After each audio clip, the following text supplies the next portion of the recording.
Black Giraffe made this.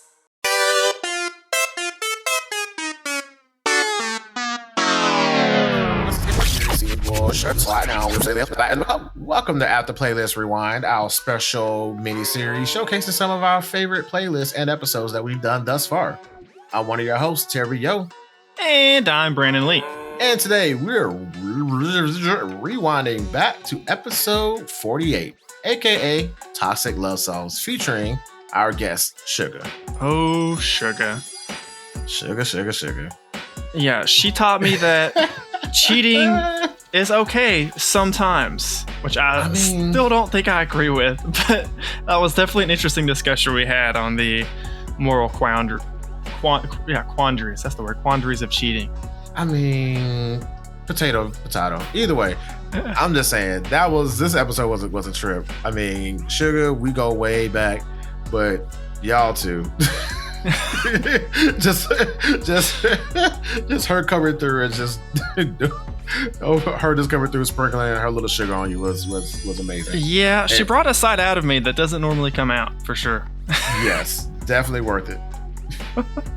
And the music itself, was pretty good. Oh yeah, a lot of toxic songs for all those not healthy relationships out there. I will say, I do enjoy this playlist a lot. Same.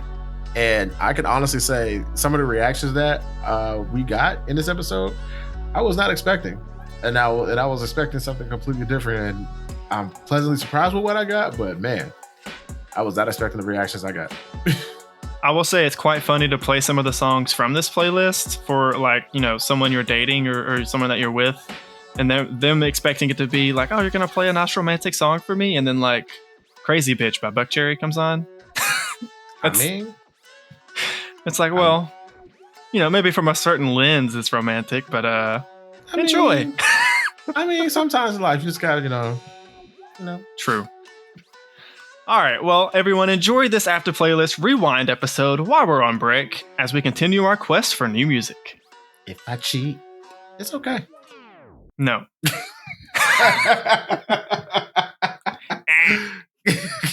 Let me cheat. Dang.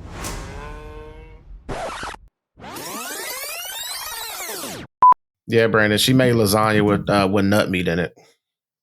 Did you have to say it that way? That's what she called it. That's literally a quote from what she said. Right. Was it good? I love nut meat. That's not what I meant. I meant the lasagna as a whole. But that's good to know. Yeah.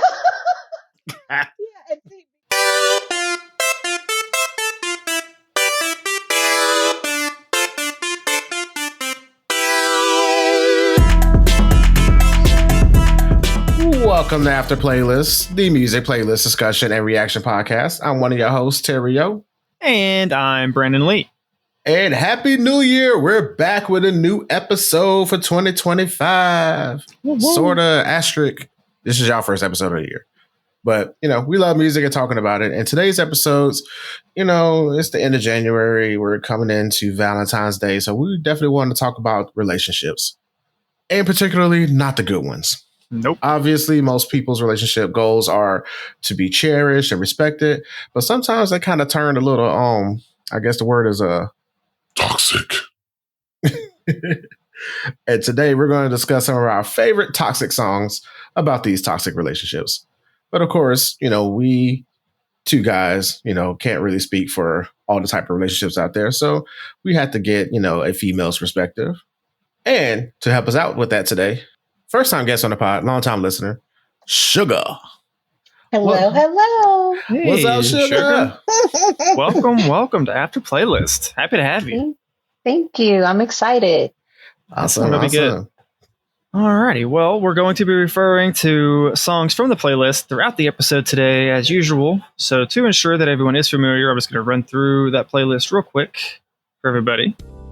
So starting at the top, we have Pick Up the Phone, Falling in Reverse, Crazy Bitch by Buckcherry, This Is Love by Air Traffic Controller, What's So Different by Ginuwine, I Feel Like I'm Drowning by 2 Feet, Breezeblocks by Alt J, Before He Cheats by Carrie Underwood, If I Get Caught. Now, okay, is this dvsn or is it Division? Division.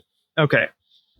So, If I Get Caught by Division, Still Be Friends by G-Eazy featuring Tory Lanez and Tyga, Stay With Your Wife by Sheba Potts-Wright, IDGAF by T Grizzley featuring Chris Brown and Mariah the Scientist, B.A.S by Megan Thee Stallion featuring Kyle Richh, Fall Slowly by Joyner Lucas featuring Ashanti, Kill Bill by SZA, We Cry Together by Kendrick Lamar and Taylour Paige, Escape, the Pina Colada song by Rupert Holmes, and Back to Black by Amy Winehouse rounds it off.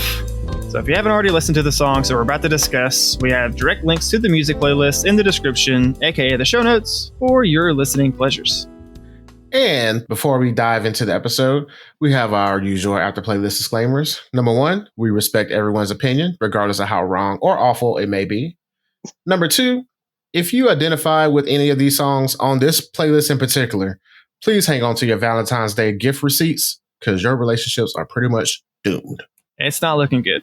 Not at all. Read the writings on the wall. Yep. And number 3, we're just talking about the music, not the artist's real life, personable or cancelable issues, but your relationship is pretty much canceled at this point. If you like these songs, just throwing it out there.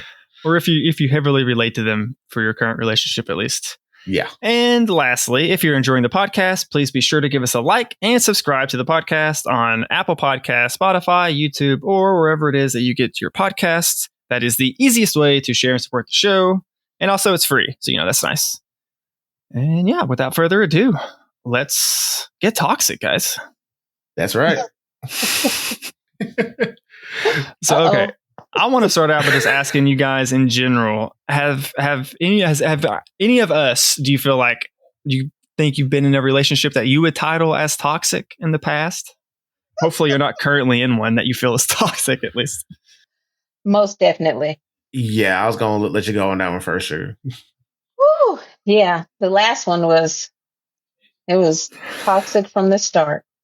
Okay.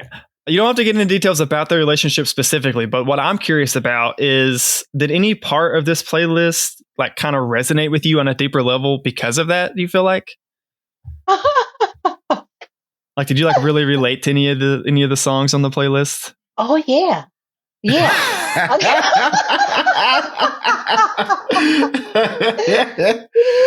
Terry, he doesn't know me, right?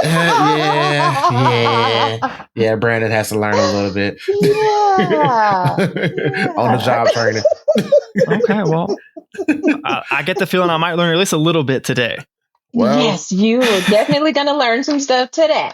Yeah, and speaking for myself, definitely. While in the relationship, definitely didn't feel as toxic, but as it grew to a close and then Monday morning quarterbacking on the situation, like, oh yeah, should have, yeah, was in that way too long. Definitely can relate to that. What about you, Brandon? I don't think I have. I kind of feel weird saying that after both you guys just immediately were like, yeah, obviously. I mean, I've definitely had like relationships that like kind of go south like at the end, but I've always, either myself or the other party always like ended it before I feel like it got to a toxic level, thankfully. So. Aww. See, I think being in a toxic relationship is that it's always toxic. Like somebody is always toxic. Yeah. And it's also usually harder to like, I mean, like Terry was just saying, it's definitely easier to like recognize that once you're outside of it, once you're away from it, you got some distance, you could look back on it, you could be like, oh, well, obviously that was like so many toxic traits were so obvious. But it's usually once you get kind of further removed that it becomes obvious. In the moment, it's, Well, it depends on how you look at it. Yeah, it's also true. Sometimes, you can be in it and know it's toxic. Yeah. Well, I mean, but also too, I think some people use toxic or use correction. I think some people use fun as a synonym for toxic. So that it's like, it's fun. Oh yeah, we're having a good time and living your best life and not realizing that, yeah, this fun isn't the fun that's a sustainable or healthy fun to be had. See, that's a good point, because I actually feel like some of the songs on the playlist are like, there's various degrees of toxicity that we have on the playlist, where some things, I do think pretty much all the songs are toxic in some way, or, one way or another, but some of them are a little bit more forgivable than others, in my opinion, or a little bit less toxic, a little bit less. Some of the songs I would want to be in that situation less than others. I'll put it that way. Okay. Yeah. Like, I felt like some songs were given serial killer and some were just giving, Mad X. Yeah.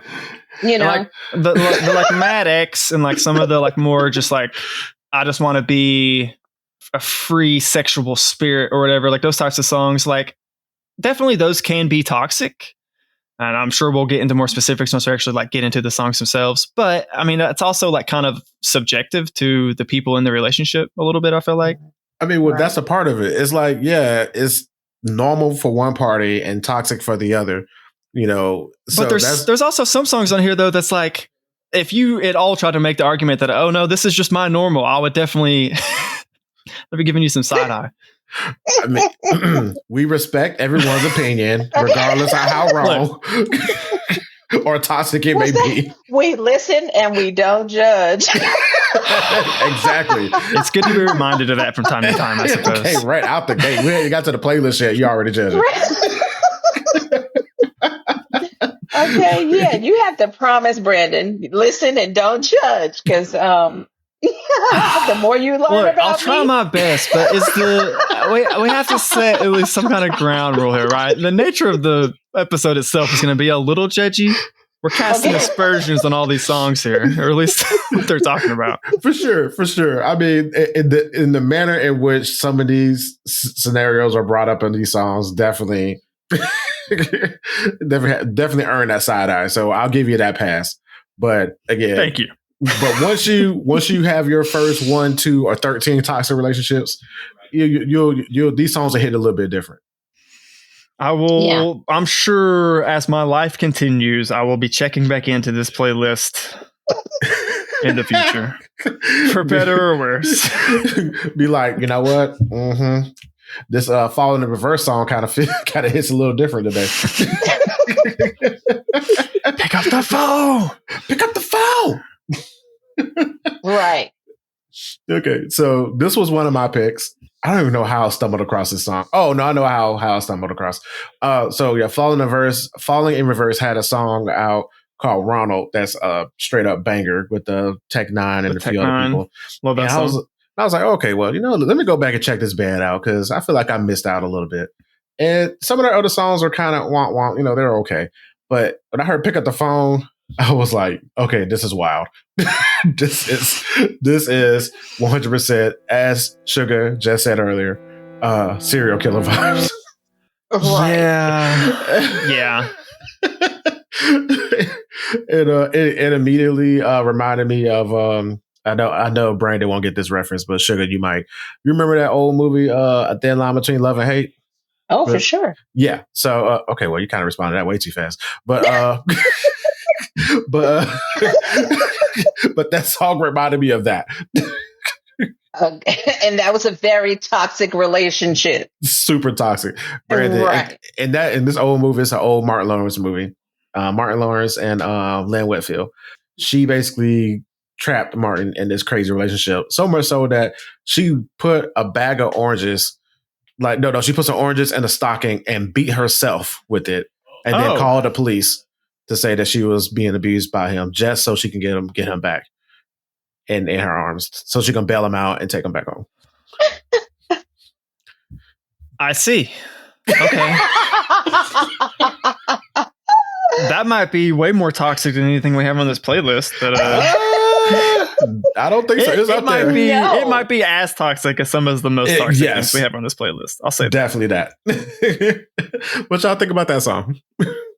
Yeah. Well, Pick Up the Phone. When I first started listening to it, I'm like, okay, this isn't something that I would listen to in the car. this is more like a ringtone. Like it sounded like a ringtone. That's so good as a ringtone, though. Yeah, just phone, him just yelling, "Pick up the phone!" Right. Like I don't know. That's all I got from it. Besides the reason number 524 why kids take guns to school and kill their girlfriends. Yeah. Yeah. I mean, at the end of the day, all she had to do was pick up the phone and none of this would have happened. So, just saying. Okay, do we want to kind of, I don't know, maybe not make a game of this, but do we just for each song, do we kind of want to take a moment to try and like point out what the toxic behavior is? Oh, sure. Yeah, definitely. I'm I think that'd be fun just because we have such a variation on toxic behaviors for this playlist.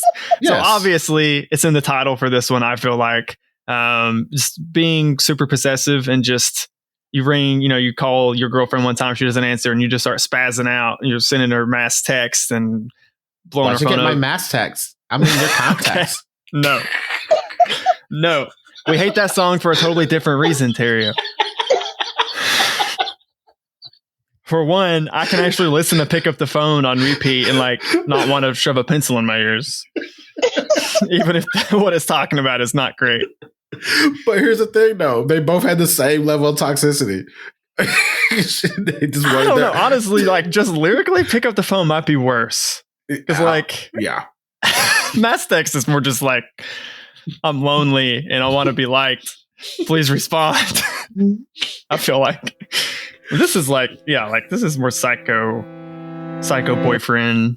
Yeah. But there's also a line where it's like, when the cops get here, you better tell them you failed because they're going to see the bruises on my face and you're taking both of us to jail. So I think, obviously he's probably an unreliable narrator in this song, but if that's true, both sides are pretty toxic. It seems like in this, it's just an abusive, controlling relationship.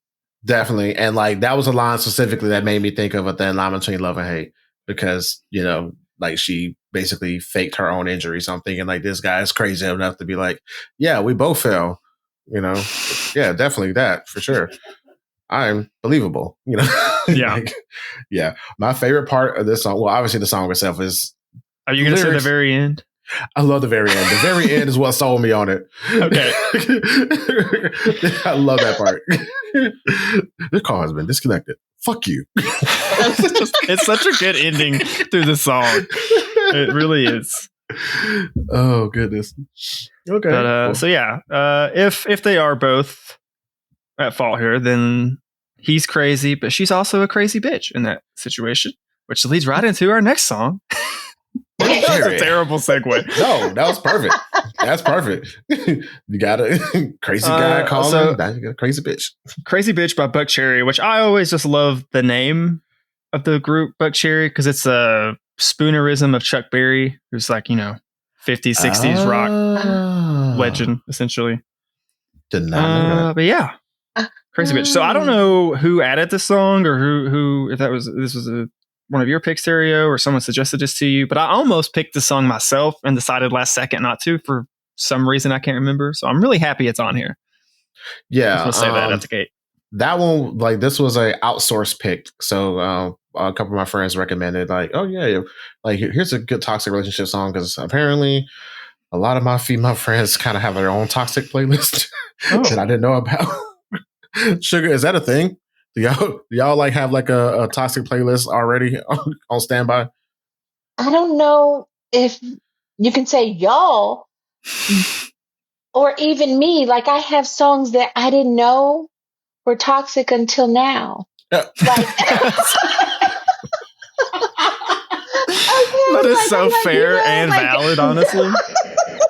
Like that's my jam. And what's funny is that I let someone listen to this song and they were like, oh, I know that's your anthem. And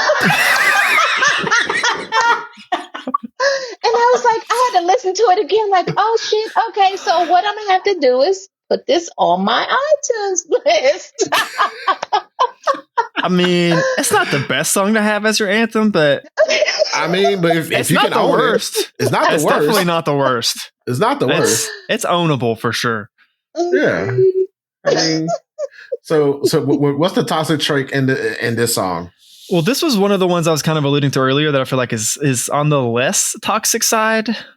You could argue like just sleeping with a girl and then just calling her crazy and like leaving because like it's the third or fourth line where it's like I'm gonna make my way after having sex or whatever. Mm-hmm. It's like obviously he's just hooking up with this girl and then leaving her regardless of how she feels. That could be a little toxic depending on like boundaries were set or not in different situations, but that's my thing. What do you think? What do you guys think? I'm gonna defer to you on that one since it's your anthem, Sugar. You can go ahead and. Yeah. Okay, what was the question again? What do you think is like the toxic trait in crazy bitch? Ooh. Okay. Crazy. What is the toxic? Okay, like first of all, she's crazy, but he can't get enough. Like he like, you know, like, but you fuck so good. So it's like you crazy, but I'm gonna let that shit slide because I want some more. You know? Like that's what I'm you know, like and no, I'm hearing you. Yeah, like those are the words and I can totally relate. You're ignoring all of the problems with the person just because they're good in bed. That's definitely a toxic trait. Yeah. That's it. Yeah. So it's definitely leading to, it's like a combination of like almost gaslighting, but it's also more like addiction behavior. I think it depends on if she's actually crazy or not. That's what I'm saying. But he doesn't really if explain. She's actually crazy, then you just read it at face value for, you know, what he's saying or whatever. But if she's not, then yeah, it's definitely like some gaslighting of him just saying like, no, like that's him either in his own head, his own like self delusion, or it's what he's just telling her just to manipulate and all that. Yeah, there we go. Right. Manipulate. Yeah. So it's, I won't say gaslighting, but they're definitely more manipulative, I would say. Because like she's using her sex as a tool to keep him, and he's falling for it as well. But see, no. What you mean? No, she's not doing it on purpose. She's just that good. Oh. But how do we know that? Yeah, how do we know that? You can't help it. We're still on my anthem, right? Yeah. We are. Take it from me. She can't help it. All right. I mean, look. I mean, at what point do you blame the drug dealer? You know what I mean? So, like, clearly she knows her stuff is a weapon. She can't be out here just doing that stuff. Out here pushing it on people. Yeah, that's what I'm saying. She have it registered. It's registered, absolutely. You know, like she got to warn people. Like, hey, look, you know, you get a taste of this, you're gonna be hooked. Just letting you know. But no, people don't believe it. You don't believe it till you're there. Okay? It can't be that good. Oh shit, she was telling the truth. Oh shit. She ain't lying for a second. Right. Go have your ass in the corner crying, goddamn. Right. Sucking your thumb. Call it an Uber for yourself and you drove. God. Oh my God. Right. Okay.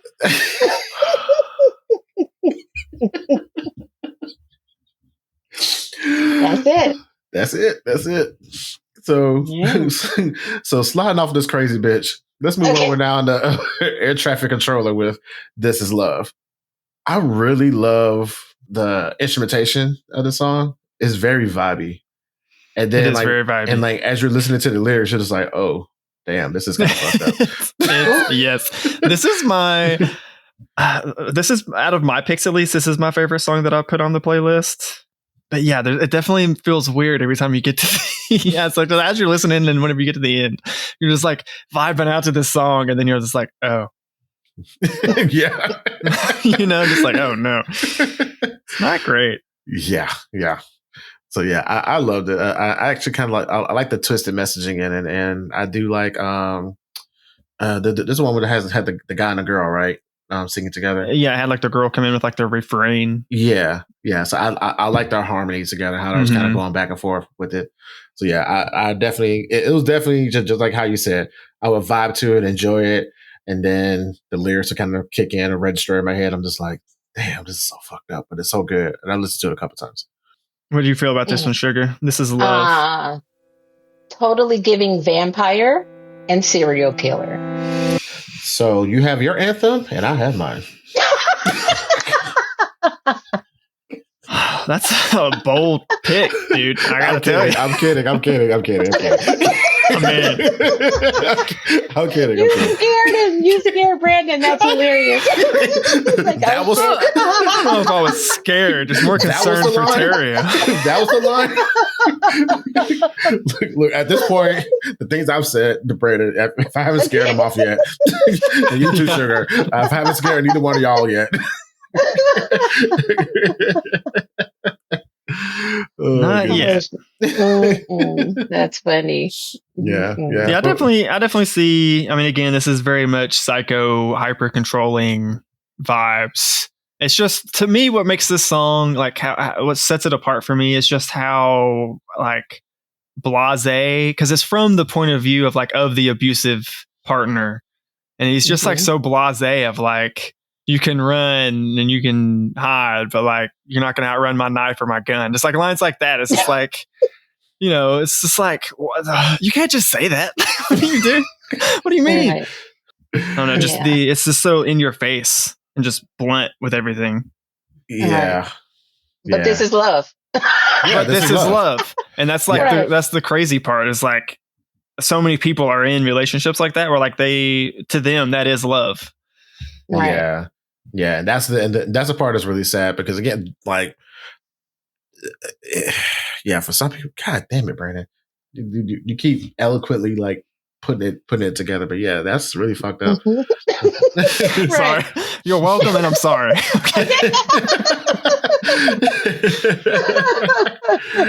Because I don't have anything to add because, like, you pretty much just said it. So I'm just, and now I'm sitting here thinking about it, just like, all these people that just out here, I'm so happily married. This is like, it's like giving me, like, Lifetime movie vibes. Just like, run. Like, why are you in this relationship? Like, Lifetime movie vibes, dude. Yes. It's like, this is not love. You can't just fall for this guy that just came to your small town out of nowhere. Like, no. So you have any other notes you want to add to this one, Sugar? No, that's it. Okay. So let's get into my favorite pick out of the songs I added. What's So Different by Ginuwine. This is a classic from the late 1900s, 1999, 100% Ginuwine. I think this is, like, one of his most slept on songs that came out. It's a good joint. Yeah, it's a good, like, it was the first single off his sophomore album. Then the following single, like, blew up, like, way past this one. So I don't think people really remember this song for what it was. And for me, being the nerdy person that I am, I just love the fact that this dude did an R&B song with Godzilla in the background. Is that what that is, dude? I just assumed it was like a dinosaur screech, but it makes a lot of sense that it's Godzilla. Yeah, so they sampled the Godzilla theme song. That's the theme song for Godzilla. And that's been bothering me for, like, a month or so now, just so you know. Yeah. I've refused to look it up. I'm glad you didn't, because I've been wanting to, like, I have memes and everything, like, on standby. I'm just like, I can't do it.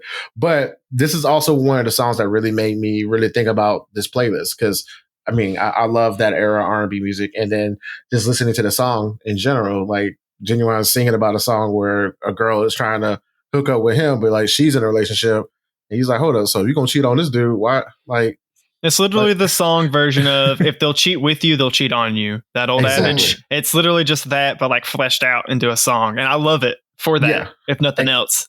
Yeah. And it just reminded me that, like, compared to the other songs on this playlist, for this song to be kind of self-aware, like, hey, no, I'm not going to do that with you because why? It's like, it doesn't make sense for me. It don't make sense for you. Like, why? And it's good advice. Have some respect for yourself. Yeah. I feel like if it, again, just it's in my experience, I've never been cheated on, but I've had several friends that have been, and it seems to ring true that if they'll cheat with you, they'll definitely cheat on you down the road. Yeah. I've seen it a good handful of times in my life.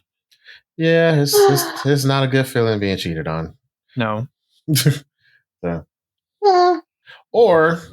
But hold up. Hold up. Sugar, got something to add? Or Well, I was just thinking that's not totally true. It's not totally. Okay, go on. Yeah. Yeah. I mean, like, Expand on that. Yeah, like, been there, done that, and I'm done with it. You know what I'm saying? So it's not totally true. To say like once a cheater, always a cheater kind of thing. No. I won't say that. No? I wouldn't say that far.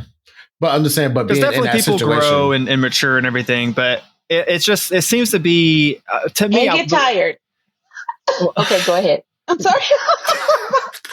Go ahead. Me, I look at it as like it's the foundation of a relationship is being set on one half of the relationship like betraying someone else that they're already in a relationship with. So it's just like the whole from the get-go, your relationship, what it's built on is like not a solid ground type deal. And so I feel like it's highly more likely that because of that, you're the person who is already a known cheater. Once they're unhappy, it's easier to do it again on you. In my experience, it seems to be the case again from what I've seen. But it's also very anecdotal. Everyone is different. A person could definitely be, cheating on someone for,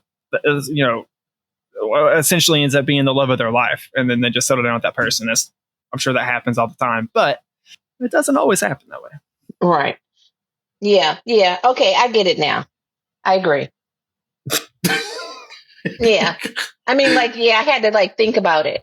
So yeah, like, okay, if I'm with someone and I cheat on them with you and now I'm not with them and I'm just with you, then yeah, you're going to be like, I mean, it's like he says in the song, like that thought is always going to be kicking around in your head. Like, we have a big fight and she runs out of the house and goes and stays with her sister, stays with her friend for a couple of days. Like those thoughts are going to be kicking in your head. Like, oh, well, she might be cheating on me because she cheated with me. Like, I feel like just that is you're setting yourself up for failure most of the time.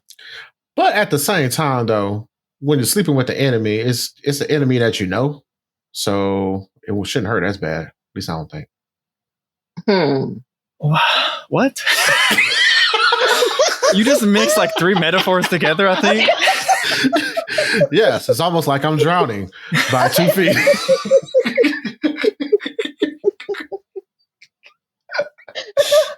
Awesome segue, sir.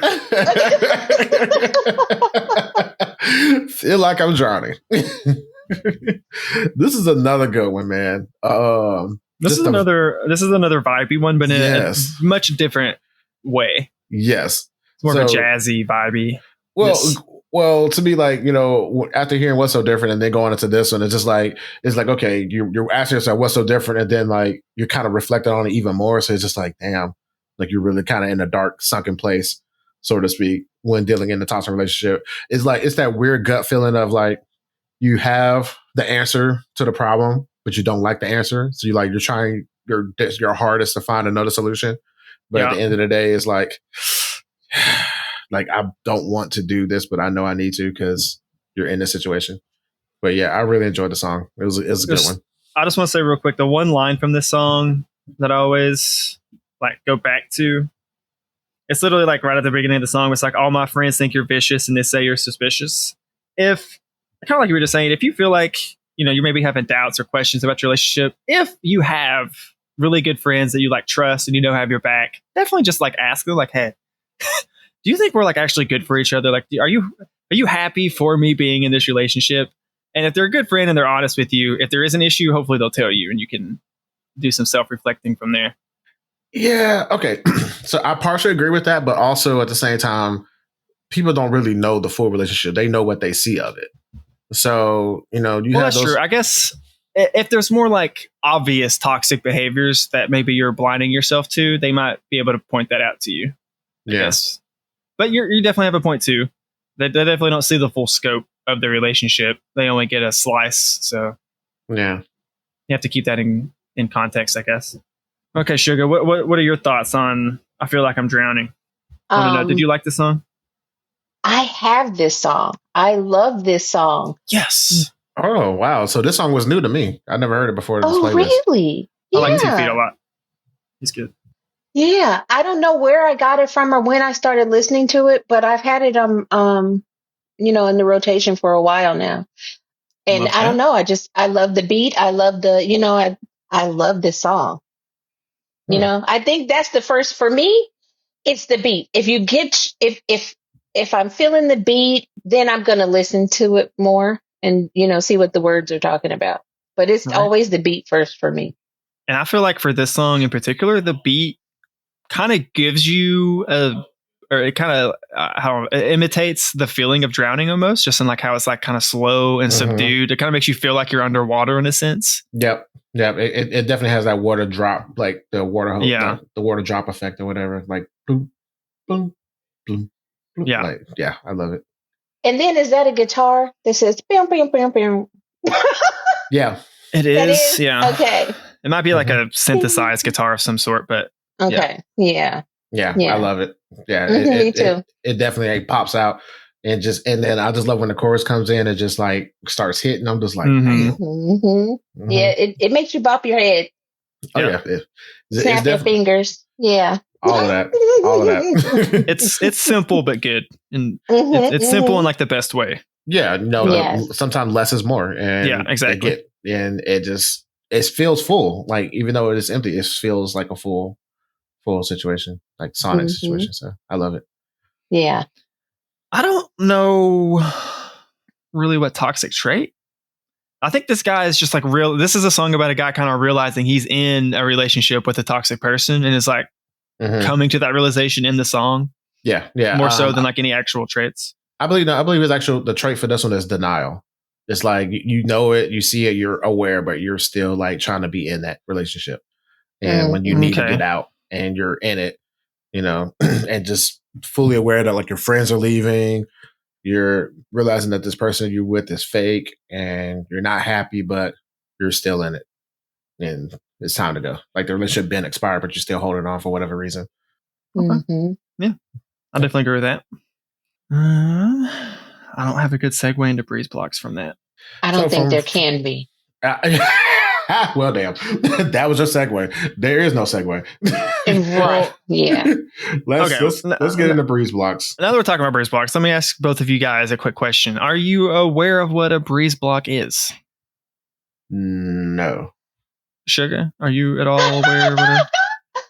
No. Okay, so that is a British slang term, jargon, I guess would maybe be the more appropriate word for a cinder block. What we would just have as like a cinder block here in America. Yeah. Okay. See, that's what I thought. Okay. Because that was in the video. Yeah. Mm-hmm. Yeah. Like that's when I was like, blocks. Oh, that's the block they're talking about. Like, yeah. Yeah. Okay, but I didn't know. I thought you knew something else. Yeah. So let's talk about this video. The what? I have seen it so many times, dude, and I still am not 100% like who is who in the video, because there's a woman tied up in the closet, but then there's another woman that he's fighting, and the whole thing is in reverse, so it doesn't make any sense. It's not in chronological order. Yeah. It really fucked my brain up trying to parse this. I was like, I don't have the mental bandwidth to try to decipher this, but I did go and read the comments, and the comments range from, oh, I can't believe the song is 10 years old, or from whenever they did the original comment or whatever. And then other people will be like, yo, I've loved this song for so long, and this is my first time watching the video, and this song has not been the same since I watched the video. And it was like, that's the feeling that I got. Because I was kind of parsing together some of the lyrics, like for what I was gathering. And then I watched the video and I was just like, I don't know if I can listen to this song anymore. Wow.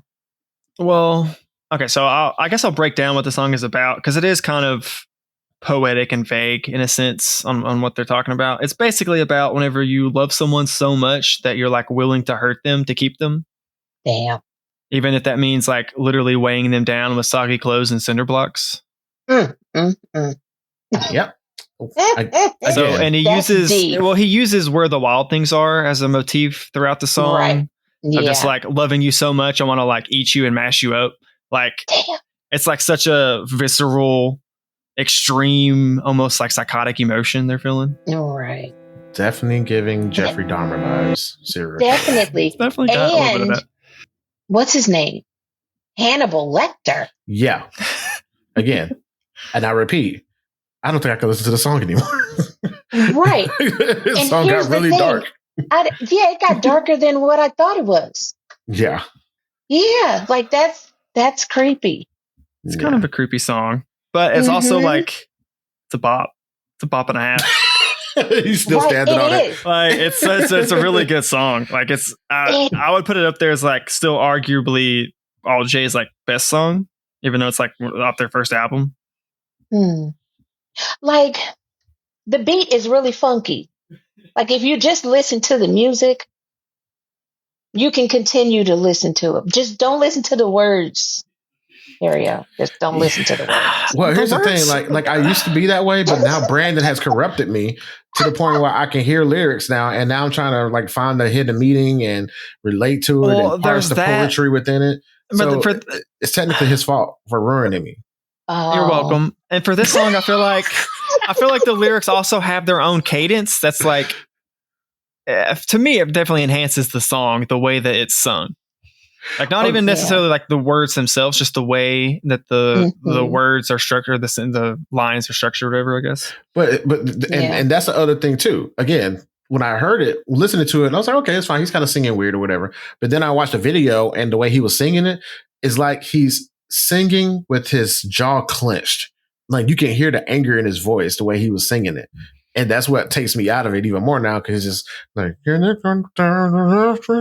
like he's like really like got the butcher knife right there, carrying the cinder block, like just ready to go. Yeah, I'm just like, you kind of gotta be angry to do that kind of shit. Yeah, so I'm just like, we're off your rocker.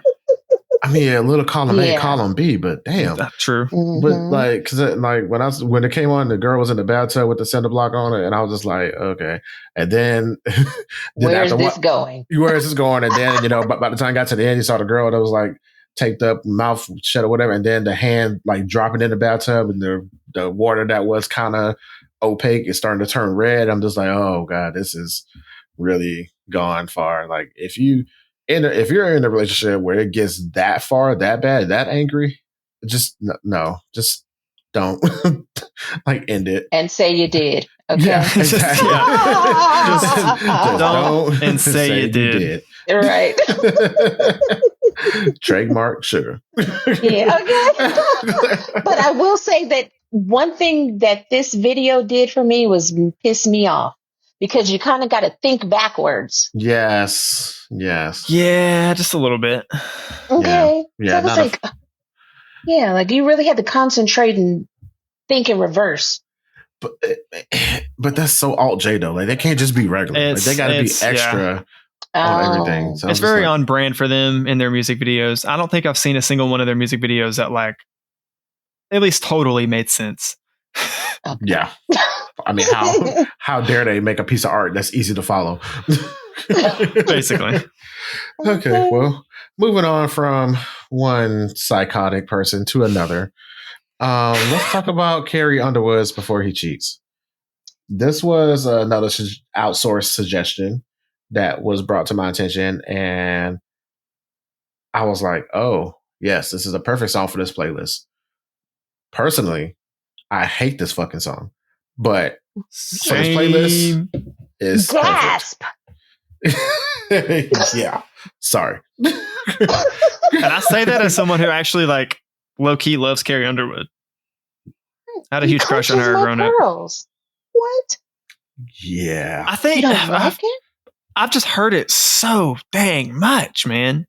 For me, growing up in a small rural Georgia town, every girl I knew just about played this song with their windows rolled down in the summer rolling down the street. Yeah. This song was a warning. It was a warning shot to everybody. Straight up, dude. Like if you fuck up one time, I am destroying your property, your livelihood, all of this. And before I go all the way off, I'm gonna let y'all talk because I have so many thoughts about this song. Okay, yeah. I mean, like this is the angry girlfriend anthem. Love it. Because she does everything in this video that you want to do. It definitely seems like it's a cathartic song if you're a woman and you're in this situation. Or if even if you've you're not, been in that just knowing situation. that, yeah, you could be in this situation. It's good. Okay. All right. I'm sorry. I've been trying to hold it back. I can't do it no more. So other than it, just the song itself, like, okay, I wasn't really big in the country. I've done my tiptoe into country a little bit more. I can tolerate the country or the pop country or mainstream country of the song. That part I don't have a problem with. That's fine. The problem I have with the song is that when you listen to the lyrics, he's probably doing this. He's probably doing that. He's probably doing this. Yes. She has no fucking proof, and yet she goes and cuts this man's car and writes her name on property. I'm just like, hold up, you went ape shit over a property. You don't know what the fuck happened. That doesn't give you a license to vandalize my materials because you mad because you didn't got the proof of it. You can't just do that. Like, oh, I burnt your house down. Oops. Like, no. Like, I want to go ahead and skip ahead a little bit. I feel like in connection to what you just said, I feel like the toxic trait is everything she's doing in this song. She's the toxic one. Thank you. That's like even if he is cheating, which is again not proven, but if it is, that's wrong, obviously. But like that's not how you don't. You're just gonna end up like being arrested or end up having to like get sued and have to pay for all the damages of this dude's truck and everything. You just bashed up and keyed and scratched your name. There's evidence. You put your name on his leather seats, lady. What are you thinking? Don't put your name in the crime scene. What are you doing? Exactly. But okay, that's obviously, this is why we have you on, Sugar, because it's obviously a very like male-centric take on the song. I didn't even really think about how cathartic it would be until you said it, just to hear it as a woman. Really? Yeah. This song made me angry. It definitely made me just like put up a defensive front a little bit. Like, really? Yeah, because I'm just like, I wish he would come and fuck my shit up over a property. Like, that could have been my cousin. Really? That could have been like somebody down the block or whoever. But like, that's also because Terrio and myself, correct me if you might not correct me, but correct me if I'm speaking out of turn here. Neither one of us are really like cheaters by any stretch. So I feel like it's hard for us to like be in that guy's shoes to begin with, or like what she's saying he's doing. Like we would never be in that situation. So if this happened to us, it would have happened to us wrongfully, which makes us upset to think about. Exactly. I would never, ever do such a thing. Yeah, this song really made me upset. Man. Well, let me just say I even gave you an out and said you didn't have to like speak up and correct me on that.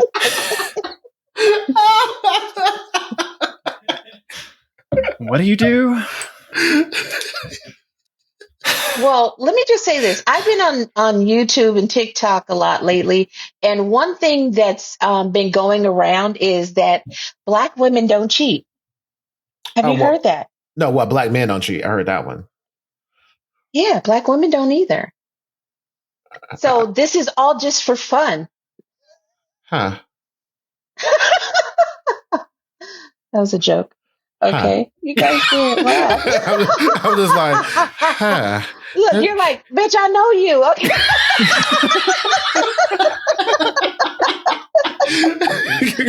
All I could say was, huh. That's what you're going with? A wise person once said, I gave you the out, and this is what you do? You had to correct me, huh? Oh my goodness. But yeah, but I never really thought of it like from that perspective, because I was so angry and caught up in my own feelings every time I heard the song. Like, just like, other than the sheer torture of like being forced to hear the song so many times, and then the subject matter of the song, just like, oh yeah, and I went ahead and sure, you're a pretty little. I'm like, you know how much time it takes to get these things, and I work very hard for it, and you get mad about it properly. I also want to say, whenever this song came out and I was like a young teenager, this song made me mad because, again, I had a big crush on Carrie Underwood at that point in my life. And I was like, how dare anyone even think about cheating on Carrie Underwood?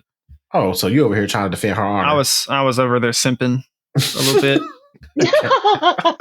You know, very much unbeknownst to Carrie Underwood, half a world away, not caring at all what 15-year-old me thought.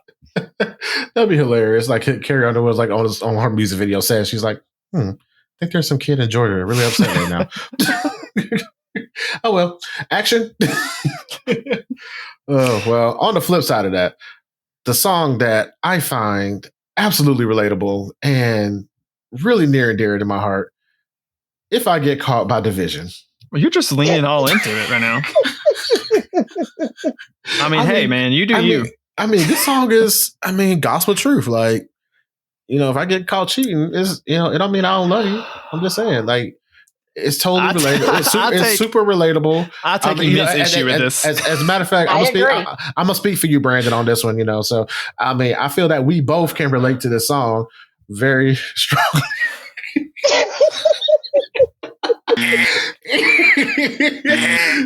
Yo, so I heard this song at work when I had my Spotify playing. I was the unofficial DJ at work, and this song came up on the algorithm. And this song came on, and I just died laughing. I was like, "Wow!" I didn't think this song was gonna go there, and then it went there. And at the time, like the team I was working with that day was all female except for me, and I started clapping my hands. I was like, "Yeah, that's what I'm talking about." When I said the amount of daggers that came my way, when I said that, I almost got jumped because the way this dude is talking about it. Don't let one little fuck mess this up. Don't let one mistake take all this away. Like, that's wrong, dude. I get it. Like, I get it. Expand on that, Sugar. I get it. Like, I get it. Like, sometimes, you slip and fall into somebody else's. Yeah, right on it. And, like, you get up and you're like, damn, I got to be more careful next time. Exactly. But, she got that Buckcherry situation where, it's so good. You got to keep going back. So I get it. Right. Okay, look, it's one thing I can somewhat accept begrudgingly, like, because I don't really subscribe to, like, a mistake was made, right? Yeah, like, just one little fuck, Brandon. At some point, though, that's like a decision you made. So, like, you can say it's a mistake, but, like, it's a mistake you consciously made, right? So you still bear some responsibility. Like, people say that, like, it's just one mistake. Like, I shouldn't be held. You shouldn't, like, hold me over the fire for it. But, like, no, it's still consequences of your actions. But in this case, for this song, like, it's not just one mistake, because, like, he's basically saying, like, yeah, so what? Like, he's being very dismissive about it. If you make a mistake, then you confess, you go to counseling, you do all the stuff to, like, reconnect with assuming you want to stay together with the person you're with, at least. You go through all those things and you get back together, you end the relationship. This guy's basically saying, like, yeah, I'll probably do it again. What?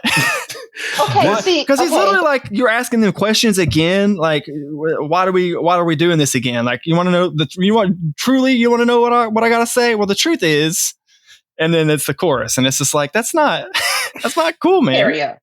Say what now? Terrio. Uh-huh. Okay, listen. He shouldn't even be allowed to be able to talk about this playlist.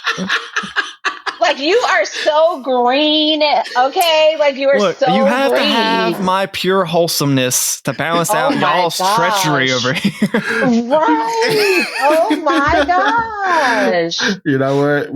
We're going to do a Toxic Love Songs Part 2 once Brandon has some more experience in the world. And I'm going to lead it, and I'm just going to be like a broken shell of a man. Just like, wow, he made this whole playlist by himself. This is crazy. Some of these are very dark. Yeah. Okay, so I need to fix this. Okay, like. Okay. Whoa. What back you up. have to understand. Okay. Yes. What are you saying?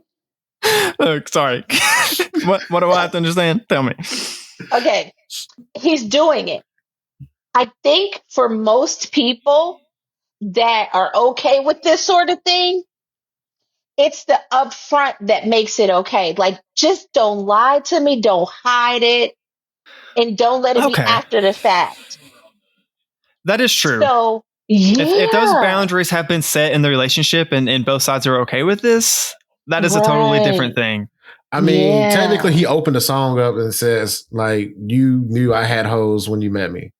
Bam. So why are you mad? So, but But the toxic trait in this whole song, just like how you said, Brandon, is the dismissiveness and the 1000% gaslighting of the situation. Yes. The way he was just basically was just like this your fault. Like, don't let me cheat and ruin this. Yeah, I still love you. I love her too, but I love you. I just dislike the love part. Like, I don't know if I agree with what you just said. But again, I'm pure and wholesome, so. What do I know? Right. I'm somewhere on the spectrum. I'm somewhere on the spectrum when it comes to the purity, but yeah, it's just I just find it absolutely it's comical and truthful at the same time. It's like one of the most realist songs on it. Well, I won't say most, but it's definitely one of the realest songs on this playlist for sure. Okay, my favorite line in this song, for all of the wrong reasons, is: would you rather be that girl that cry in a Corolla or a foreign? Oh. Like, that's just the epitome of everything you just said. Like, look, yeah, I'm gonna make you cry, but would you rather cry in some shitty Corolla or this super fancy exotic sports car that I just bought you? Like, that's.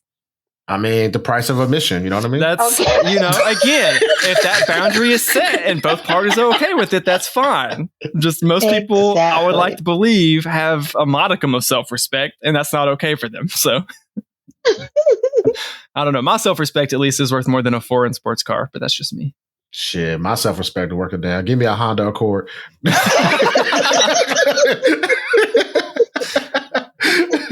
Like, baby, please, I can change. I can change. It ain't you, it's me.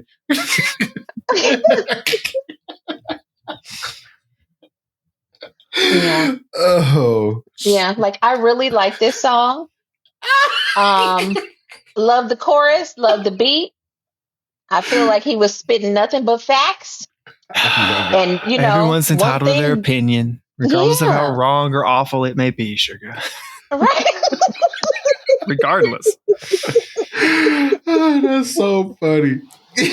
So, all right. Well, speaking of boundaries, I feel like the next song is actually potentially, from a certain perspective, a decent example of that. We don't get the girl's response to all of his questions, but if she's okay with it, there's a lot of friends with benefits type situations that don't end in catastrophe, I feel like. Mm-hmm. Which the song, I guess let's just say the song "Still Be Friends" by G-Eazy with Tory, Lanez, and Tyga might be helpful there. Yeah. Okay. Loved it. I knew you was gonna love that song. Love.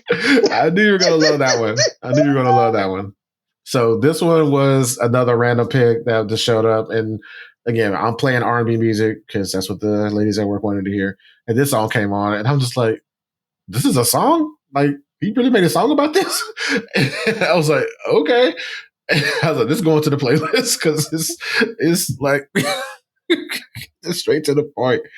I was just cracking up that this was even a song in general. That, it's one of those things that, we all, often talk about it at times, with, your, depending on the level of friendship you have with certain people, you can approach that subject and see if there's something that's feasible. A lot of the friends with benefit situations don't turn out well because somebody ends up catching feelings one way or the other. True. But not to say that it can't be done. It can also end with both of them catching feelings. I've seen that once. Yeah. And then they end up dating for, some time or whatever. But it depends on how long you've been friends. And how good are the benefits? How you became friends. How good are the benefits is definitely a key factor that has to be noted down. Yeah, because not all benefits are the benefits are trash. It's like, all right, can we just go back to being friends? Seriously. This never happens. This never happened. This is not it. But see, this is not the friends with benefits type of things. This is just like, we gonna be fucking and we still cool like that. Like, we still friends, but let's just, break me off. That's not what friends with benefits is? Not all the way. Like, to me, friends with benefits. To me, friends with benefits is more like it's almost like a boyfriend on the side, like a fake boyfriend, or okay. Wait, I think I get what you're trying to say. This is more of like a one-off, is what you're saying. Whereas like a friends with benefits is like a reoccurring thing. Is that kind of what you're saying? No. Like, I had a friend. Okay, we've been friends since I was 11 years old, or we were 11. So I saw many, many girlfriends, his girlfriends through high school, my boyfriends, but we stayed friends. And then I don't know what happened. I don't know if it was just somebody was horny that day and it's like, whatever, let's do it.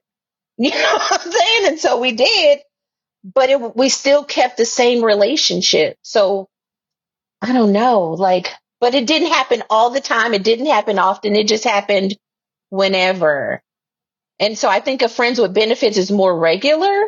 Mm-hmm. Whereas this, I could probably count on one hand how many times we did it in 20 years or 30 years. Okay. So yeah, this song in particular is more just asking, if we had sex, could we still be friends afterwards? Not can we be friends with benefits and have this ongoing thing where we're still friends, but we're constantly hooking up. It's just I get what you're saying. Yeah. But here's the thing though, if you fucking either, that should be implied that you're going to be still friends. You want this to continue. If you fuck somebody and they stop being your friend, that's on you. Well, that means your shit trash. Right. Your shit is way trash. While that's a somewhat valid point, I'll admit. I think the question isn't are you just gonna stop being friends? But it's if we fuck, then does it immediately mean we have to now be more than friends? I think is the question. Can we just have this one night where we get together, do the thing, and then still be friends? Or are you going to catch feelings if we do, and it's going to ruin the whole dynamic of our friendship? Gotcha. Mm-hmm. Okay. Still be friends. Okay, yeah. Which is why I think this might be up there with. Is this your anthem, Brandon? No. Just. Whatever song I said at the top of the playlist is one of the least toxic. I think potentially this is also one of the least toxic ones on the playlist, just depending on it really depends on what the other person's response and how how they're feeling. Yeah. Because like Suga said, it could just be, this right place, right time, right energy of the day or whatever just happens to happen. And then it's fine. They just keep being friends afterwards. Mm-hmm. Right. Yeah, that's fair though. I just find it funny just to pose that question in the song on that type of beat. You're at a club, it is just bopping and shit. Can we fucking still be friends? And I do love the song, just musically, not even looking at the lyrics or anything. Just it's a good song to listen to. It's for sure. It's a fun vibe for sure. Okay, well, speaking of vibe, let's take a screeching left turn into "Stay With Your Wife" by Sheba Potts-Wright. Okay, this might be my favorite song on the playlist. Hilarious. Because it cracks me up so much, dude. It makes me laugh every time. She's so sincere in telling this dude that he's cheating on his wife with her. No, do not leave your wife for me. Oh my God, that is such a mistake. What are you thinking? Don't do that. It's so she's so genuine. Want you like that. It's I'm good with what we got. We link up, we hook up, we go our separate ways. What's wrong with that? Right. It's just so straightforward, and I love it. That's awesome. And see, she probably has that. What was that? That what? That ooey? Yeah. That. What was that? Right. Yeah. Mm-hmm. That Buckcherry. She got that Buckcherry. Yes, she got that Buckcherry. That's what we're gonna call it from now on. Writing it down. Taking notes. No, when I first heard this song, I was dying. Of course, it's an Alabama blues special because I love blues music. They just definitely just come out of left field and just be like, "Yeah, we're just gonna talk about it." Ain't no every time. Every time. It'd be the most specific scenario that this person wrote. Just raw. And I'm just like, wow, you're just not even gonna try to put an innuendo on this at all, huh? You just gonna just stay with your wife. Right. She would do things for you that I won't. I was like, damn. Yeah. She loves you, I don't. That's just a line. She loves you, I don't. Yeah. And it really undercuts, or not undercuts, but underscores just she is she fully is aware that she's potentially ruining this relationship, because she's admitting no, your wife loves you, dude. Stay with her. I mean, obviously keep coming and sleeping with me, but stay with your wife. It's just that dichotomy. I love it. I love it, and I also love the fact being that this is a female singing this song. If it was a dude, it would be totally different. It'd be a totally different vibe. But the fact that this woman is strong enough to know that her Buckcherry has so much power, be like, look, just stay with your wife. Just don't don't come over here with this. Right. You messing up a good thing. Yeah. Okay. She's like, look, you ain't getting no breakfast over here, bruh. Okay. I ain't cooking. Nope. Okay. You better stay over there. Yeah. I get it. Look, I get it. I ain't want to go there, but yeah. But one of my favorite lines in the song, because again, it's bluesy and a lot of stuff rhymes, but it's I think it's in the second verse where she just drops the rhyme entirely. And she was like, yeah, and all of a sudden you started catching feelings somehow. Like it was just like so dismissive. Like just drop the whole rhyme scheme, just like somehow. Why? I just love it. It's so funny. That's also like, I'm not a blues person. Yeah, I'm not a blues music person. Like, I'll listen to it to laugh. That's about it. Honestly, it's comedy gold, and it's comedy gold with the intention of being sincere, and like that's the part that really that's what makes it so good, though. Is this? If it wasn't as sincere, if this song was written to be funny, it would not be funny. Exactly. Or at least they would maybe get a chuckle just from the premise, but that would be it. Yeah. Again, she's so sincere. She really sells the sincerity of like, please, no, don't do this. No, baby, no. The song just starts off. So good. Oh, well, moving into the other sincere song.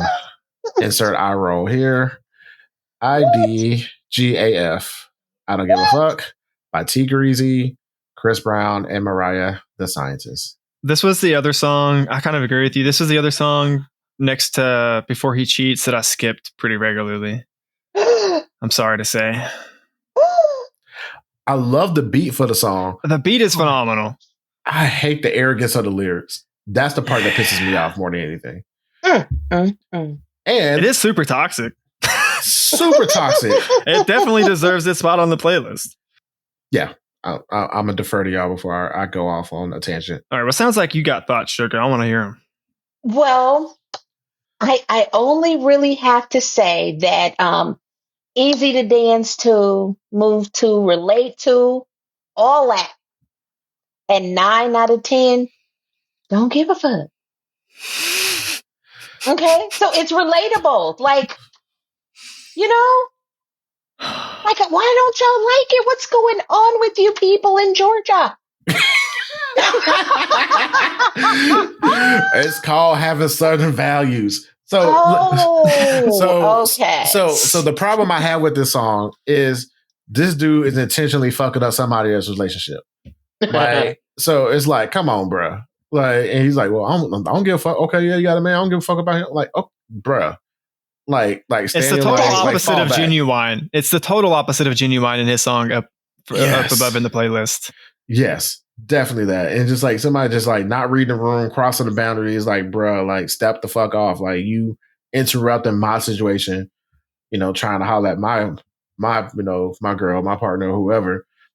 Just fall back. Like you got your own chick over. Like, why are you trying to get over here? Like you being greedy. So like she's literally telling him in the chorus, I got a man, I got a man. Like, don't you understand? Like she's like being like, no, I got a man. Like, stop. And he's just like, I don't care. Meet me at this hotel. Exactly. Listen. I'm listening. That's what they do. I know it don't make it right, but that's what they do. Okay. I get it. Like that's what they do. It's super realistic. I don't like it at all.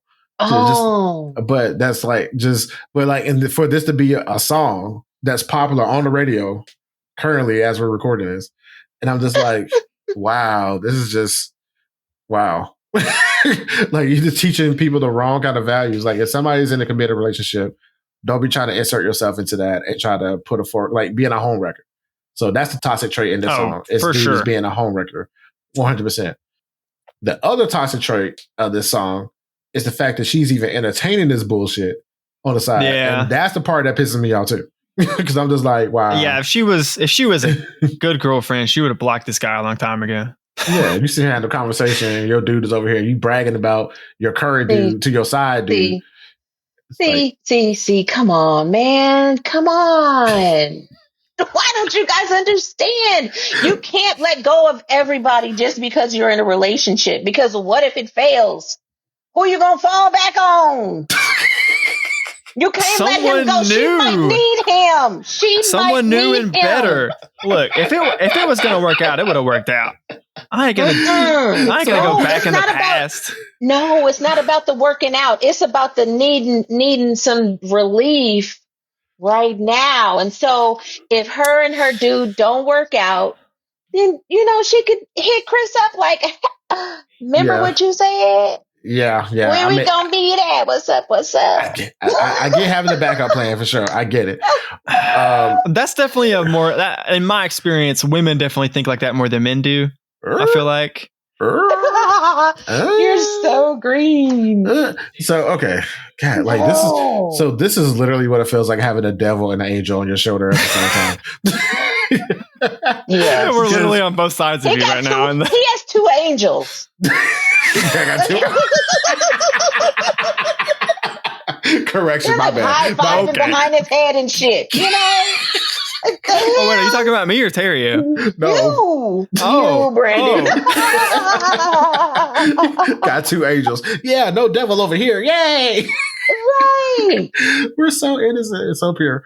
Like it's wonderful though. Don't get me wrong. Yeah, no, it's I don't know that I've ever been there before though. Damn. Even in my youth, I don't know.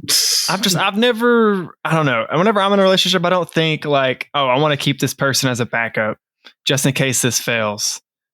That's just me. It's hard for me to understand that perspective a little bit. Yeah.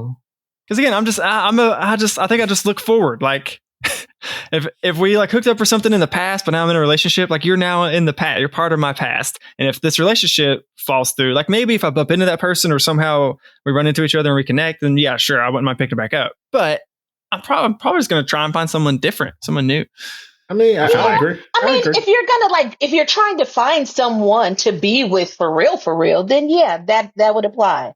However, if you're not trying to find someone to really be with, you just need to, keep those cobwebs knocked off and, relieve some tension. I've definitely been exactly what you're talking about. I can't deny that. So I understand what you're saying. See, I think we can pull it out of you. So what I'm thinking is that devil is still there. It's just them two angels jumped him and got him tied up in the corner somewhere. Just got to free that devil a little bit. Mm-hmm. But every time I've been in that situation, I wasn't like with someone. It was like I was still like I was single, and then just someone happens to hit me up or something from my past, and it's like, okay, well, let's see what's going on here. Yeah, it's different. I feel like if you're in a relationship, I guess is my point. I don't know. Yeah, I hear what you're saying, but before you get in that relationship, you had people that you knew. And so just because you're in a relationship doesn't mean you stop knowing those people. No, but in this song, it's not, you don't necessarily have to like completely just stop knowing them altogether. But if the person in question is constantly hitting you up being like, hey, screw your man, come meet me in this hotel so we can sneaky link. Maybe stop talking to that dude if you value the relationship you're in. That's all I'm saying. Okay. The disappointment in your voice. Damn. I know, right? I know. Oh, see, I'm no good. Well, I'm not no good. I'm just kind of no good. Because I'm gonna be like, ha ha ha, you're so silly. And then I might not talk to you for a few months. But if I need to talk to you, I'm going to have your number. Yeah, it tracks. Which this is a perfect segue into the next song, Both Ain't Shit by Megan Thee Stallion and Kyle Richh. And I purposely put this song after this song because I feel like G-Eazy and Mariah the Science is in that song. I don't give a fuck. Both of them ain't shit. And then Megan Thee Stallion's song comes in to reiterate that same situation. because I'm lying, like I'm lying to her, and she lying to him. We both ain't shit. Like both of y'all fucked up, and that is the epitome of toxicity. Of ratchet. No, that's the epitome of ratchet. Yes, yeah, 100%. Both fit here, in my opinion. Right. But I do love the self-awareness, and like my favorite line from Megan was, "We ain't together, but we together." I was like, damn, that is so real. Like the amount of people, the amount of females in particular that I've talked to in the past, they be having these feels and having conversations about somebody that they're not even together with. They're not even. It's not even been a conversation. You're just not even like, and the person is not even aware. But that's your man. Yeah, he don't know it yet. But like we stupid. Like you got to break that down to us. Like what are the rules to this game? We don't know if you don't tell us. Most of the time. Like, I mean, sometimes you gotta pull up a PowerPoint and like really like break it down, because we'd be like, huh? And even then, we'll still probably ask like clarifying questions at the end just to be ultra sure. It'd be like, huh? Can we go back to slide 6? I have a question. What's the slide about again? What?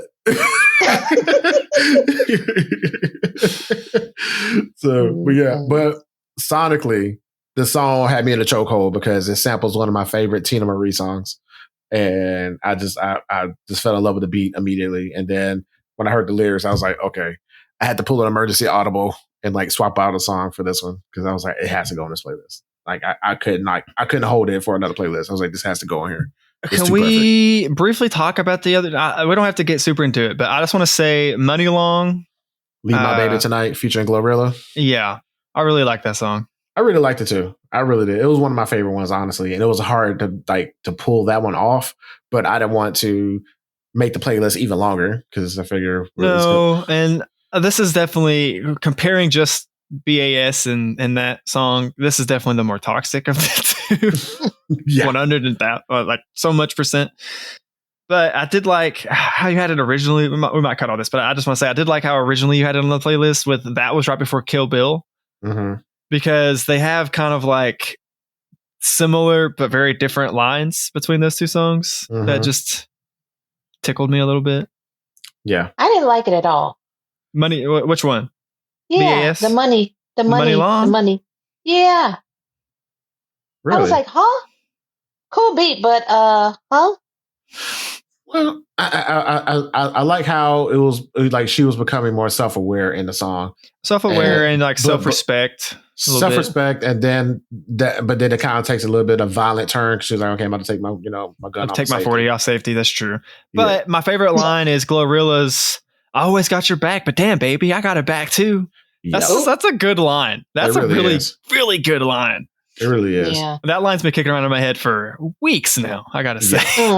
Honestly, that line really kind of made me respect Glorilla as a lyricist more. Same. That line. I was just same. 100%. Yeah. She definitely got bars. Fuck it. Okay. Well, to the listeners, the song is back on the playlist. I took it off originally, but it's back on there. we talked about it. Y'all can enjoy it. But yeah, but what's your thoughts on B.A.S, Sugar? Yeah, just that it's ratchet. Like ratchet in a good way or ratchet in a bad way? Just ratchet. No. Yes. Oh, okay. All right. Right. All right. Okay. Good enough. Moving on. Okay. Yeah. Enough has said. It was fun, but ratchet. Yeah. That's it. I agree. Okay. Well, one final thought. I actually like Kyle's Richh verse. Like he actually came through. Like I like how you start his verse off like, what the fuck? Like just the anger in his voice and confusion. Like they both ain't shit, but yet they both have possessive qualities over each other in a relationship. And I love that. I love that dichotomy of the verses. So moving on to Fall Slowly by Joyner Lucas featuring Ashanti, who in my opinion does not even sound like Ashanti, but it's Ashanti, I guess. Wait, where we at? Fall Slowly. Fall Slowly. Joyner Lucas. Oh, okay. Was this my pick or your pick, Terry? Oh, this is definitely your pick. Okay. Yeah. Why do you say it like that? Because I hate this song. That's fair. That would explain why you said it that way. Yeah. Yeah. Well, okay. You kicked us off. Expand on that, sir. What do you hate about this song? So, okay. The messaging in the song, I get it. And his, like, Joyner Lucas doesn't miss a beat as far as delivery and all that good stuff. I just don't like the beat. I don't like how Ashanti is singing in the song because it doesn't sound like Ashanti. He could have got anybody else on this song and it would be exactly the same. You would not tell the difference between whoever. You could have had Taylor Swift singing the hook. It just would be the same damn song. Please, God, no. But you got Ashanti. So when I saw, featuring Ashanti, I thought Ashanti was going to like actually sing. But no, she just kind of. That is my one big gripe. Is there's not more Ashanti. It's like it's such a snoozer song. I don't like it. I mean, Joyner obviously, he's gonna come with the bars, but it just, I definitely skipped the song the most. That's fair. All right, Sugar. What were your thoughts? Now that we've had Terrio's Terrio's take. Oh, wow! Shots fired. No, I don't really have anything to say about this song. Like, and that is my point. Yeah, like it didn't do anything for me. I'm at a loss. I'm falling slowly. Oh. I have fallen. Well, I guess this is me just going back to my lyric heavy focus roots a little bit, because that's 95, maybe more like 99% of why I picked it. Is, I mean, it literally talks about toxic in the song. It does. And both what he's talking about himself and his partner in the song both have toxic traits, and they're still sticking together despite that, which is kind of nice, kind of still toxic at the same time. Like, this song is the, I guess, hip hop equivalent of I Feel Like I'm Drowning. But I Feel Like I'm Drowning is a better bop for me, sonically. It's a little bit different, I feel like, because this still has we're toxic and crazy and probably not great for each other, but I love you and we're going to sit together anyways. Whereas I Feel Like I'm Drowning is like, you're dark and deep and vicious and I kind of want nothing to do with you now. That's the vibes I get, at least. It's also subjective. So yeah, fair enough. Okay, well, you guys both hated that one. Maybe you'll like my next pick on the playlist, which was Kill Bill by SZA. This was another one of my personal favorites from the playlist, even though I'm the one who picked this. I like the song a lot. What are y'all's thoughts? My only thought is, why do people always tell on themselves? Like, don't they know the feds is coming when you telling what you do? That was your only thought in the song? Yes. But she did it sober. So that's good, right? Yeah. No, and she would rather be in jail than be it. alone. So I mean, it's a win-win. She gets to go to jail. She gets to be with people and I'll be alone. Okay. Just okay. That's it. Moral of the story, Sugar says, deny, deny, deny. Don't put There it is right there. Take it to the grave. Take it to the grave. I mean, I like the song. I will briefly mention that she hates this song, actually. SZA. Even though she wrote it. Hate is a strong word, but like if you watch her interview / YouTube video with Hot Ones, she gets it on there. She actually kind of, I won't say dismissive of the song, but it's like this is like one of her top hits. But she writes her own stuff, and she was kind of just haphazardly kind of just wrote this song, and it just like kind of a throwaway song, and then it turns into a big giant hit. And she's like, but the stuff I spend the most time crafting and, getting the right words and all this stuff, those are the ones that people don't pay attention to. But this one, she was just like, okay, Kill Bill, blah, blah, blah, blah. And then it blows up. She's like, that's the one y'all want? So she kind of felt some kind of way about it. I just thought that was interesting. It's funny how sometimes the thing that you think is quote unquote trash will be the thing that everybody wants. And the thing that you think is a masterpiece work of art is stuff that nobody pays attention to. Well, I do just want to say to SZA, if you're ever listening to this episode, I did not know this song existed until I went looking for songs for this playlist. So I love all of your other work. I just want you to know. Give us a shout out. Yes, SZA. Our DMs are available for whatever you want to send. That's funny. All right. Well, let's get into something that is not funny, but also funny at the same time. We Cry Together by Kendrick Lamar featuring Taylour Paige. I have mixed feelings on this song, and I have since it came out. Mm-hmm. So have you heard this song before, Suga? Not before this. Oh, okay. What was your take? No, I'm good.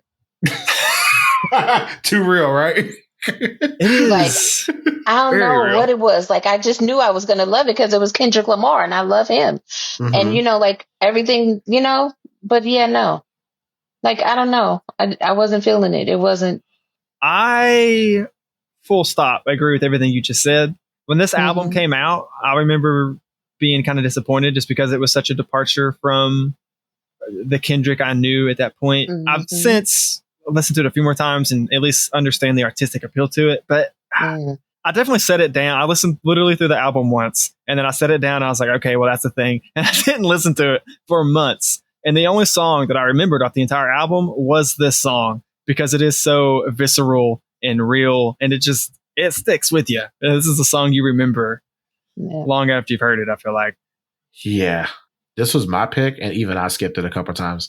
I also definitely skipped it a few times. Well, it's also like, how long is it? I mean, it's not like a super long song. It's almost 6 minutes. It's 5 minutes and 40 seconds. So like, that's long for today. That's definitely for today. It's not like by any means the longest song we've had on the playlist, but it's longer than average. Yeah. Yeah. That's a 70 song length. No, okay, 70 song. That's like this song like is just an intro. 7.5. Just an intro. Like a 7.5, 8.5 minutes. It's more like a 80s, 90s. Yeah. I would say there's definitely more 90s R&B song, but 70s this song would like if it was a 70s song, they'll just start singing it like at the 5 minute mark. It'll just be instrumental all the way up into the. Yep. But this song, I have to give kudos for obviously the rapping and the lyricism going back and forth. It almost definitely kind of gives me Linwell Miranda vibes. Like it kind of feels like a play going back and forth, like that kind of vibe. But like in a good way. I'm not saying that to disparage Kendrick and everything, but it definitely is one of those songs that is just, it's so real, it's so visceral, and it's so like a slice of life that is like super jarring and just really cuts for the jugular that I could not put this on the playlist. I personally love the twist at the end. I just kind of crack up at that part. And then even the last twist at the end with the tap dancing. So I was just like, well, damn. like let's stop tap dancing around the conversation. It's like, oh well, you could have tap danced a little bit more. You ain't had to go that hard into like a slice of life. Because this song should come with like a coupon to BetterHelp or like some kind of therapy session after this. Because man, that song it hits so hard. If you're going to do something like that, I can only imagine if somebody's going through a real life situation and that song comes on. I've actually been wondering because I've definitely since the song came out, I've not had like a relationship where I got in like a huge fight or anything and then like went and listened to this song. I do wonder if you're like in that situation where you just had a big fight and maybe it ended as the song ends or maybe it didn't. But I just wonder like hearing this and just again how visceral and genuine it is. Like what kind of is it cathartic? I wonder. Is it just like just put you right back in that same not good spot? Well, Sheba, do you want to take that question or you want me to jump in? You go ahead. I think that answers your question right there. No, but like I mean, cause like for me, like I don't know how other people argue, so I can only speak for myself. But I know it's very common for people to replay an argument and be like, "Oh, I should have said this, or I could have said that," or if they say this, I'm gonna say this, I'm gonna say that. Like have these things already lined up, and then you get into the argument, and then you kind of go and then you start saying some foul shit or whatever, or bring up some old shit that don't even matter anymore. Just like I'm talking about these dirty dishes, and she's like, "Well, that's why your mom's a bitch." She's like, "What? Hold up, what's it? Like, where does it come from?" Like, we're talking about two different things right now. So I can imagine that if this song were to come on and you're in a situation or just like experience something like that, it definitely is like rehashing that whole situation over again, and then will subsequently put you back in that mindset. It's kind of what I'm thinking too. Yeah, which is exactly the reason why I put the Pina Colada song right after which is I love you for that, by the way. I just want you to know. Like, yes. So, and many people would think like, why do you have the Pina Colada song on a toxic relationship playlist? Well, I was going through, and still am, kind of sort of going through a yacht rock phase. I will openly admit that I'm a yacht rock fan. I love a lot of the music in that era and that genre. And this song was on that playlist that I was listening to. And I've always heard the Pina Colada, that part. Getting caught in the rain. Yeah, but I never really listened to the lyrics. So as I'm actually listening to the lyrics, and I'm hearing what he's saying, I was like, this is so fucked up in so many ways. Like, this is like pre-Tinder, pre-internet, but like the fact that you're like tired of your old lady and get caught up and like you like decide to step out on a relationship just to end up back with your old lady again because she also stepped out on a relationship. This is like the yacht rock of both ain't shit. Both of them ain't shit. Got caught up. It's definitely super toxic up until they meet, and then it turns into like a sweet romantic song almost. But yeah, I definitely agree. This is one of the songs I've like thought about the most on like, how is this song toxic? this last week or two. Mm-hmm. Okay, so how is it toxic? Because I have never really paid any attention to the words. So, but I just know it's a classic. Yes, it's toxic because he's literally laying in bed reading the newspaper for personal ads of like meeting another person. Oh. Unbeknownst to him, that like the ad that he's responding to in secret, trying to keep a secret from his wife or whatever, is his wife's ad. So like they're both toxic for just not either just splitting up and just go seeing other people, or going to counseling or something. Like, just if you're in that situation, just end it. I feel like, but yeah, they both end up putting their personal ad out in the local paper. And again, this is before and Tinder. Answering the same, like so. You can't just secretly go in the bathroom for 20 minutes and quickly make a Tinder profile and be online. Like, no, you had to go buy the paper, pull it out, read it, go buy an envelope and stamps, write a letter to respond. It's a whole ordeal this guy went through to do, and for her to do it originally. I mean, and to make plans at O'Malley's and everything too. Like, you have to like get there at a certain time and just. Man, and they were both so desperate for something new, they were literally willing to like meet a stranger for escape. At a bar, just to escape. I guess that's different from what we were talking about earlier with other songs of like having like someone that you hooked up with in the past and you just keep them on stand. This is a stranger, from their perspective at the beginning of the song at least. But then again, they meet and then they kind of laugh about it and they decide to like embrace that they really didn't know each other, and it seems to be like a next chapter of their life type deal at the end, which is very sappy and romantic and happy and blah, which blah, is blah, really blah, stupid. blah, blah. Like, how are you gonna be like next to somebody? Or in like, real life, it would never happen that way. It never would. Like, again, that would have been like this. Wait, is what? What you mean? I don't think it would happen this way in real life. If two people were trying to cheat on each other and then they ended up meeting each other as the person they were cheating on, I don't think they've still. I could potentially see them like staying together through that. But I also definitely see like a cocktail being thrown in someone's face, something along those lines. Well, again, this is very Lifetime movie vibes. So, I mean, I don't know. Yeah, I think my imagination is just too darn expansive. Go on. Yeah. Like, what do you mean by that? Yeah, I mean, because I get it. Like, God dang it. I get it. Sugar over here talking about like personally, I would have had a whole page ad right on the front. Like. But no, like I'm saying, like, okay, if both of you guys are cheating or thinking about cheating and you run and you end up meeting your person that you're trying to cheat with, then you have to look at your relationship and what's missing. And if both of you guys are doing it, then that opens the door for communication to be able to fix it. If both people are like level-headed and mature adults, I could definitely see either side or both sides being like, "You bitch, you're cheating on me." Like, this is knowing other people my age, I could see that being the scenario that would play out in real life. Yeah. But Yeah. you're definitely, I do But agree then- with you that it does open the Yeah. door for communication, because it's like, well, obviously we have problems. We also obviously are surprisingly what we're looking for. Yeah, and neither one of them knew that they like pina coladas. Like, how do you be Yeah, like, together it's- and not know that you like pina coladas? Like, Right. that's just like that whole communication part was definitely missing. They They obviously didn't calm not. the rain. Like, who didn't know? Yeah, exactly.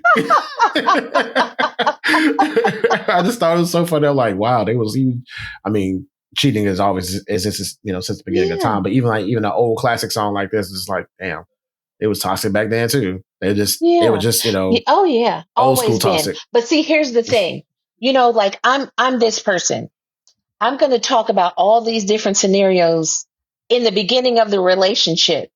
Mhm. So if something like this does happen, then it's not going to hit so hard. True, yeah, because they already know what the expectations are. Well, like, Yeah, and what the any relationship. possibilities are and how to handle it. You know what I mean?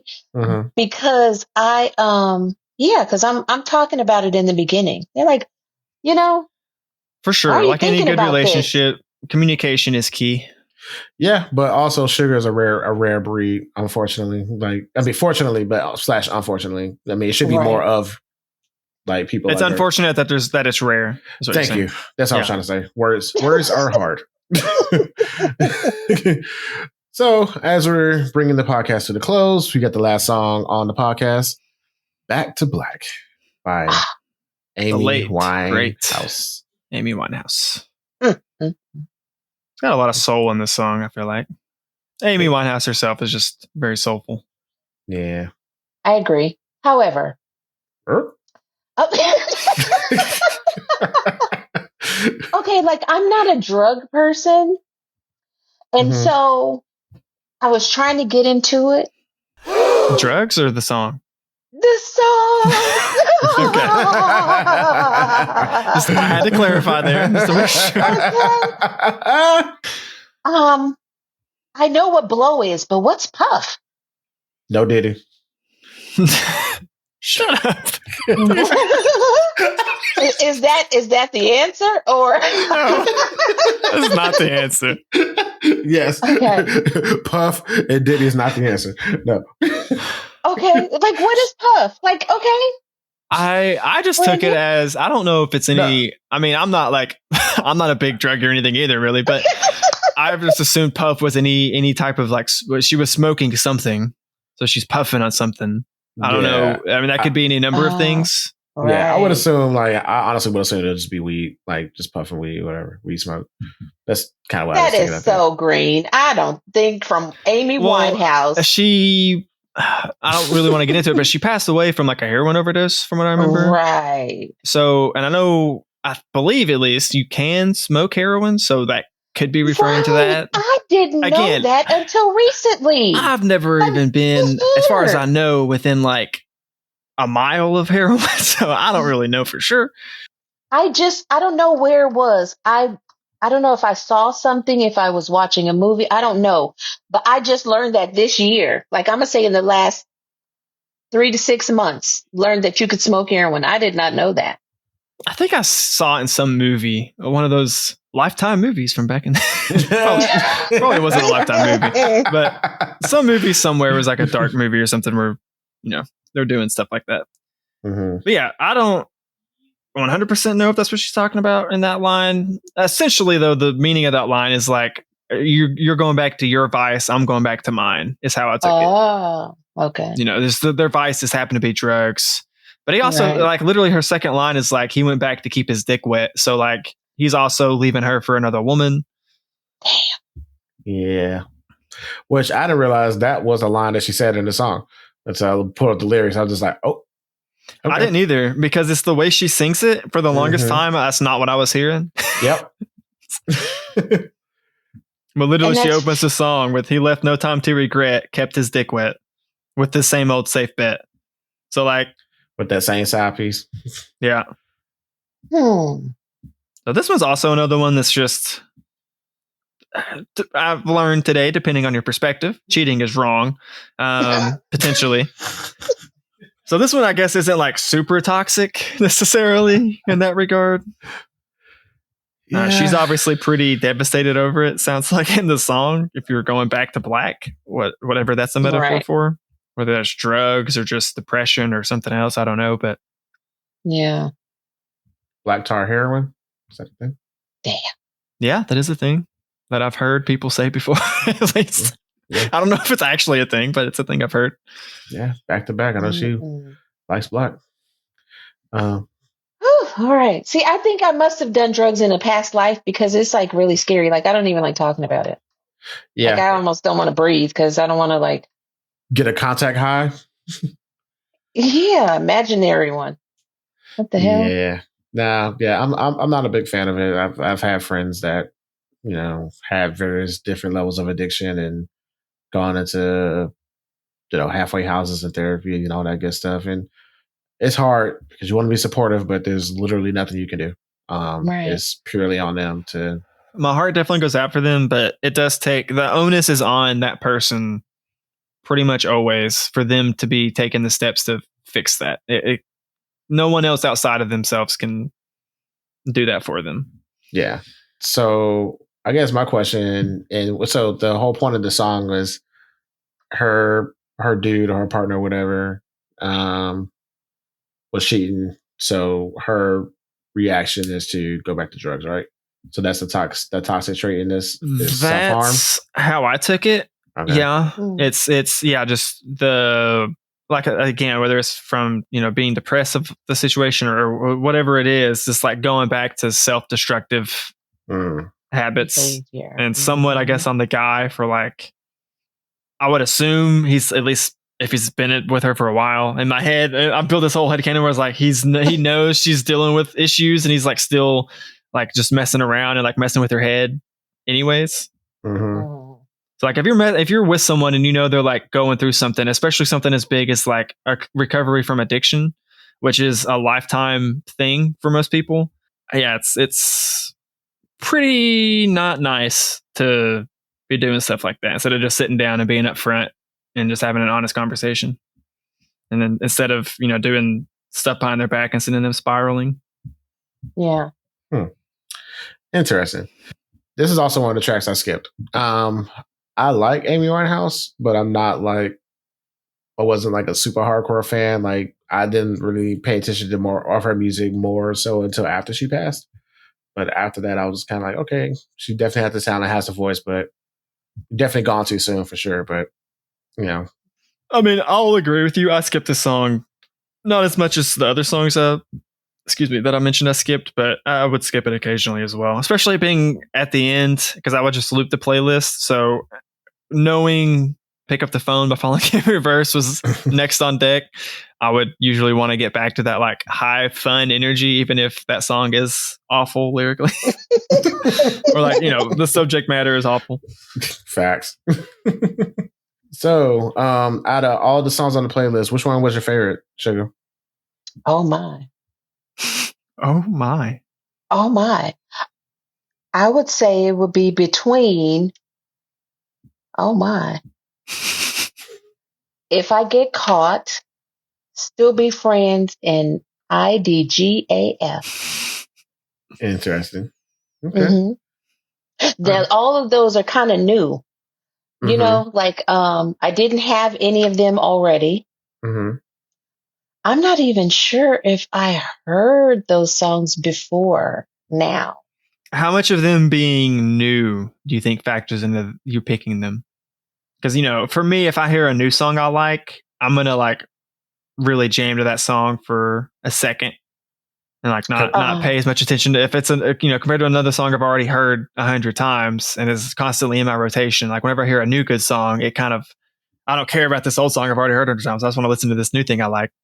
I think it's kind of like that for you, Sugar? No. I think okay.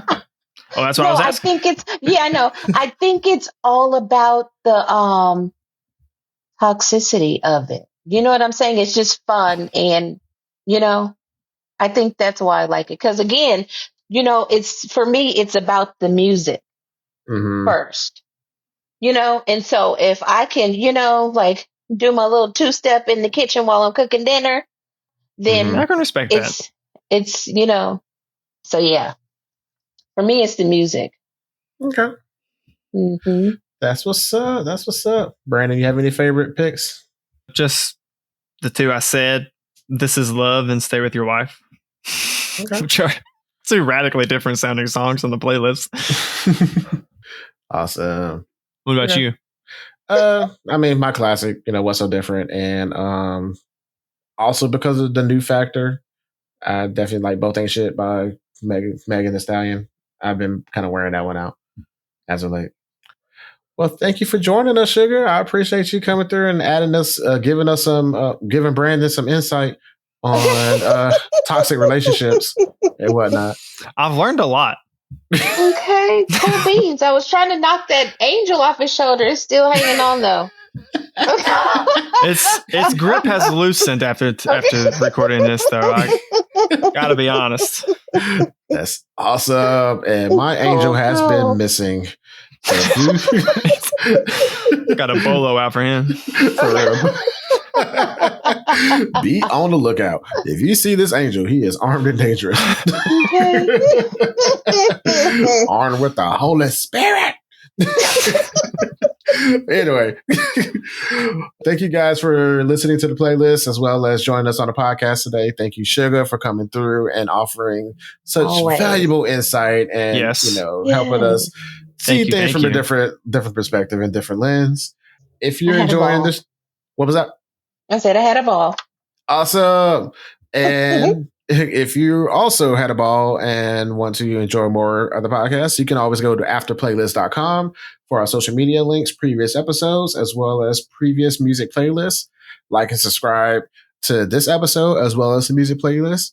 It's totally free and it helps support the show. But if you want to do a little bit more, you can consider joining our Patreon at patreon.com/afterplaylist.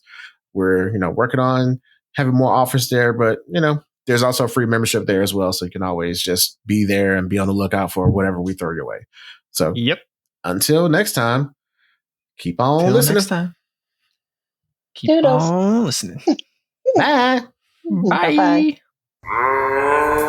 Black Giraffe made this.